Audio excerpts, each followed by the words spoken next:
Vai para um rápido intervalo e voltamos já já.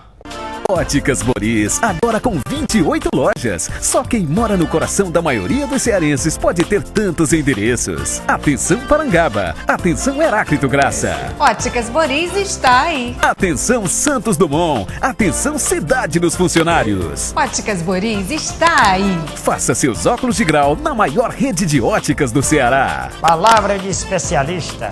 Óticas Boris, especialista em óculos de grau.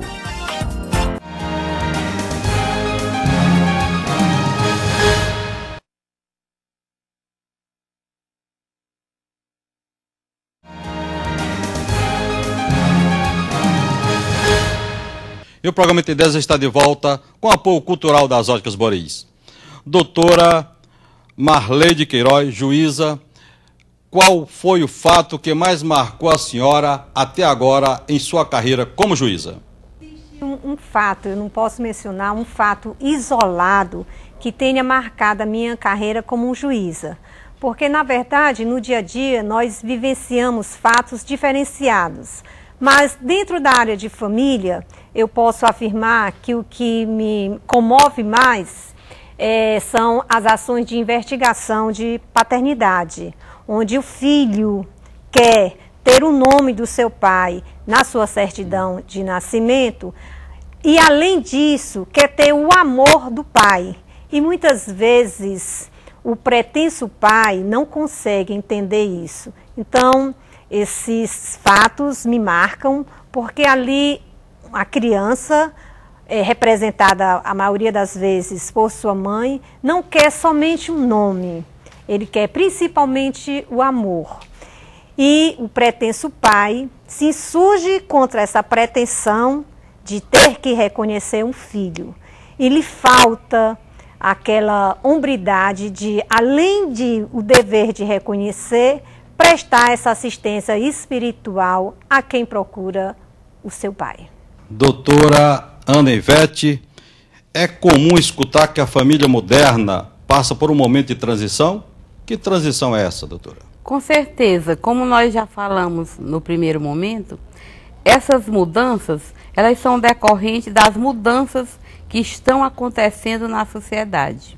Na realidade, se fala de crise da família. Alguns diziam que a família ia morrer, falou-se muito na década de 80, por exemplo, na morte da família. E a verdade é que a família tem se caracterizado como uma instituição universal. A antropologia tem mostrado que em todas as organizações sociais aparecem alguns modelos de organização familiar. Exatamente, alguns psicólogos e estudiosos estão dizendo que é exatamente o afeto que tem garantido essa permanência da família, embora de diferentes formas.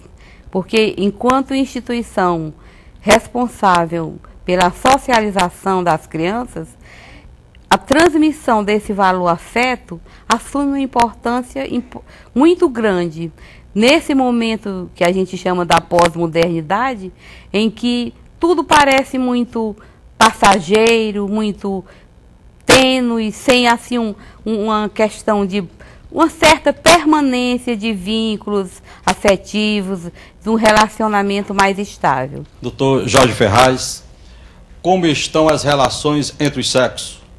Fala-se também de crise nas relações entre homens e mulheres. Qual a sua opinião sobre o assunto? O assunto é um pouco polêmico. Veja bem, nós observamos que está existindo uma progressão muito grande entre os sexos iguais, tanto masculino quanto feminino. Eu acredito, do meu ponto de vista, já que você pede a minha opinião, que isso é resultante um pouco da quebra desta família nuclear. Então, quando se perde aquele laço afetivo com a mãe, que se vem desde a infância, quando se perde aquela congregação da família pai e mãe, onde os programas eram feitos pai, mãe, filhos, e começa a se dissociar, então as pessoas começam a procurar afetos lá fora. E muitas vezes desencadeia, aliás, para esses afetos de semelhantes no sexo. Eu não posso aqui criticar o homossexualismo, porque eu não tenho autoridade para isso. Mas eu acho que é necessário que, como falou a professora Marlede Maciel, é necessário que haja uma legislação específica para o assunto, mas que também haja uma mudança cultural, porque no pé em que as coisas estão, no meu ponto de vista, sem criticar as minorias, eu acho que isso parte, se não tiver muito cuidado, para uma degeneração. E o Frente a Frente de hoje debateu sobre alguns problemas que envolvem a família em sociedade. Obrigado pelas presenças, mas antes de encerrar, eu gostaria de convidá-los para